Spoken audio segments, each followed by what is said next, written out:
अस्सलामु अलैकुम वरहमतुल्लाहि वबरकातुहू। इन्नल्लाह व मलाइकतहु युसल्लूना अलन नबी या अय्युहल्लज़ीना आमनू सल्लु अलैहि व सल्लिमू तस्लीमा।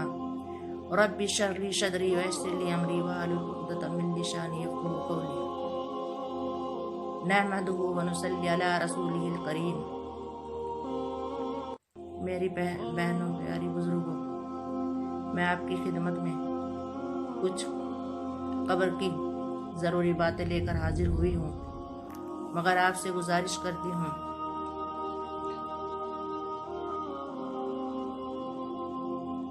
इस पूरी वीडियो को शुरू से आखिर तक देखें। और कुछ बातें मैं इससे पहले भी कहना चाहती हूँ।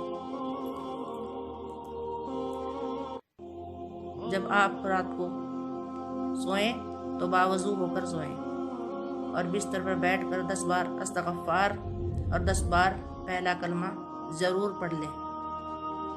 इस्तग़फ़ार हमारी तौबा, गुनाहों से तौबा हो गई, और पहला कलमा हमारे अल्लाह ताला के सिवा कोई माबूद नहीं, मोहम्मद सल्लल्लाहु अलैहि वसल्लम अल्लाह के सच्चे रसूल हैं।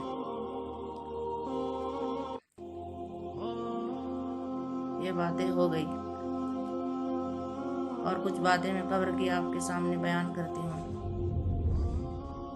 कब्र दिन में 3 बार ये ऐलान करती है, चीख चीख कर, पुकार पुकार कर ये ऐलान करती है कि ऐ आदम के बेटे बेटियों, मैं तन्हाई का घर हूँ, मैं कीड़ों मकोड़ों का घर हूँ, मैं आग का घर हूँ, मेरे अंदर बिच्छू और शामभूत बेशुमार हैं, मैं आग की भट्टी हूँ, मेरे अंदर वो अज़दा है जो नमाज छोड़ने की वजह से 5 बार दिन में डक मारता है और 70 बार 70 गज जमीन के अंदर मुर्दा चला जाता है। मेरे अंदर 2 टिकट बाबू मुनकर नकीर फरिश्ते आएंगे।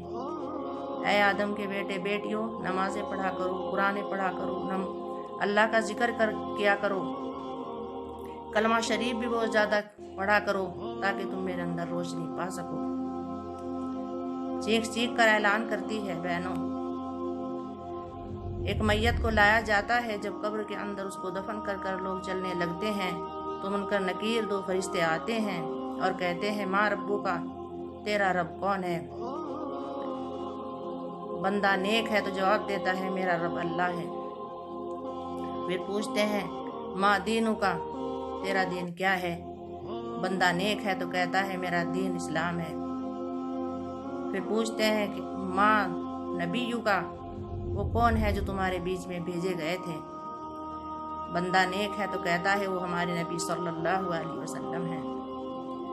जब तीनों सवालों का जवाब दे देता है, अल्लाह ताला की तरफ से आवाज़ आती है, ऐ मेरे फरिश्तों, इसके नीचे जन्नत का बिछौना बिछा दो, जन्नत का लिबास पहना दो, और जन्नत की तरफ से एक खिड़की खोल दो, ताकि इसको खुशबूदार हवाएं आती रहें और ये चैन की नींद सोता रहे। फरिश्ते आवाज़ सुनकर जन्नत का बिछौना बिछा देते हैं, जन्नत का लिबास पहना देते हैं, जन्नत की तरफ से एक खिड़की खोल देते हैं और उसकी कब्र को इतनी खुली कुशादा कर देते हैं जहाँ तक उसकी निगाह पहुँचे, और फिर कहते हैं कि सो जा एक दुल्हन की तरह, जैसे एक दुल्हन सोती है, सिवाय शोहर के उसको कोई जगा नहीं सकता। फिर एक मैयत को लाया जाता है, कब्र के अंदर दफन कर कर लोग चलने लगते हैं।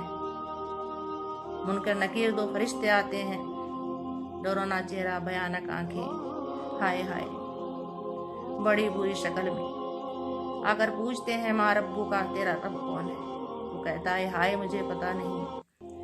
माँ दीनू का, तेरा दीन क्या है? वो कहता है, हाय मुझे पता नहीं। माँ नबीयू का, वो कौन है जो तुम्हारे बीच में भेजे गए थे? वो कहता है कि हाय मुझे पता नहीं। पता तो जब होता जब नमाज पढ़ी होती, पता तो जब होता जब कुरान पढ़ा होता, पता तो जब होता जब नेक अमल किए होते, पता तो जब होता माँ बाप की खिदमत की होती, सास ससुर की खिदमत की होती, बच्चों की अच्छी तरबियत की होती, गांव पड़ोसी यतीम बच्चे बेमाएँ जितने हमारे ऊपर हक बनते हैं बहनों, वो उसने अदा किए होते। पता तो जब होता, उसे क्या पता जब उसने किया ही नहीं। अल्लाह ताला की तरफ से आवाज़ आती है, ऐ मेरे फरिश्तों, इसके नीचे दोज़ख का बिछौना बिछा दो, दोज़ख का लिबास पहना दो और दोज़ख की तरफ से एक खिड़की खोल दो ताकि इसको गर्म हवाएं आती रहें और इसकी कब्र को इतनी कुशादा, इतनी खुली कर, इतनी तंग कर दो, माफी चाहती है, इतनी तंग कर दो कि इधर की मछलियां उधर घुस जाएं। फरिश्ते आवाज सुनकर उसकी कब्र को इतना तंग कर देते हैं बहनों,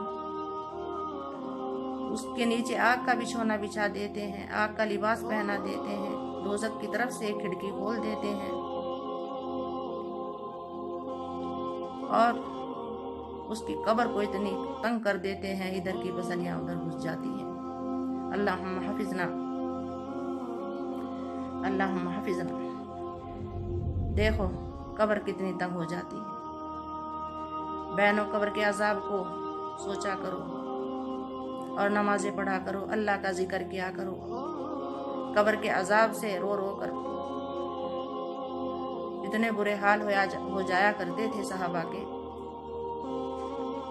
एक बार हमारे नबी सल्लल्लाहु अलैहि वसल्लम कुछ लोगों में बैठे हुए थे, आसमान की तरफ क्या देखते हैं कि जमीन और आसमान के फरिश्ते रो रहे हैं।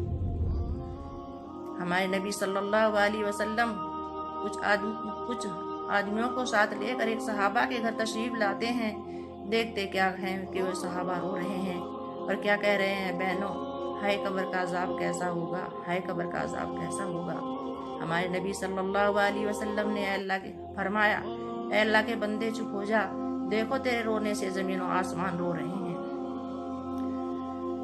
उनका रोना ऐसा था, याह्या अलैहिस्सलाम किसी महफिल में बैठे हुए कब्र के अजाब को ना सुनते थे, उसकी ताब ना ला सकते थे, बेहोश हो जाया करते थे। एक बार हमारे नबी सल्लल्लाहु अलैहि वसल्लम कुछ लोगों में बैठे हुए थे और कब्र के अजाब की कुछ बातें सुनाना चाहते थे। लोगों से फरमाने लगे, देखो भाई या तो यहाँ नहीं बैठे। लोगों ने आस पास नजर उठाई, देखते क्या है कि कोई नहीं है, या नहीं है। अल्लाह के रसूल ने कब्र की अजाब की बातें कहना शुरू कर दी। देखते क्या है कि एक चादर में लिपटे हुए बैठे थे और उठकर भाग गए, बाल फाड़ते हुए, मुंह को नोचते हुए, चिंगड़ा मारते हुए, चीख पुकार करते हुए ऐसे भागे, बिजली की तरह चले गए, कहीं पता ना चला। सब लोग देखने गए, कहीं पता ना चला। उसकी अम्मा को खबर हुई, अम्मा भी घर से चलती है, रास्ते में जो कोई मिलता है उससे पूछती है, तुमने मेरे याह्या को तो नहीं देखा। चलती चलती कुछ रास्ते में कुछ लोग मिलते हैं, उनसे पूछती है, मेरे याह्या को तो नहीं देखा तुमने, मेरे याह्या को देखा है? वो कहते हैं कि जंगल में पड़ा हुआ है, एक आदमी ज़ारो कत्तार रो रहा है, बाल फाड़ रहा है, मुंह नोच रहा है। जाकर क्या देखती है कि वही उनका बेटा याह्या है। तो बहनों सहाबा को रोने को याद करो, उनके रोने से ज़मीन और आसमान रोते थे। हमारे सामने मौत की शक्तियों का बयान कैसे किया जाए, कब्र के अजाब का बयान कैसे किया जाए, पुलसरात के रास्ते का बयान कैसे किया जाए, हश्र की रुसवाइयों, हश्र के मैदान की रुसवाइयों का बयान कैसे किया जाए। हमारे रोने से तो एक चींटी भी नहीं रोती, हमारे रोने से तो एक मक्खी भी नहीं रोती, हमारे रोने से तो एक मच्छर भी नहीं रोता, ज़मीन और आसमान तो क्या रोएंगे। ये हमारे अमाल की जज़ा है। बहनों इस कब्र की अजाब को याद कर इसको हर वक्त याद रखना, और जब रात को सोने का वक्त हो बावजू होकर सोना, अस्तगफार पढ़कर सोना, कलमा पढ़कर सोना। जब भी तुम्हारी आंख खुले रात को अल्लाह के जिक्र में रहना,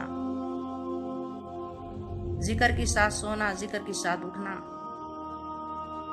और इन बातों पर अमल कर कब्र के अजाब से बचना। मैं आपसे गुजारिश करती हूँ, मुझ समेत सब मेरी माँ बहनों को अल्लाह ताला ने हिदायत नसीब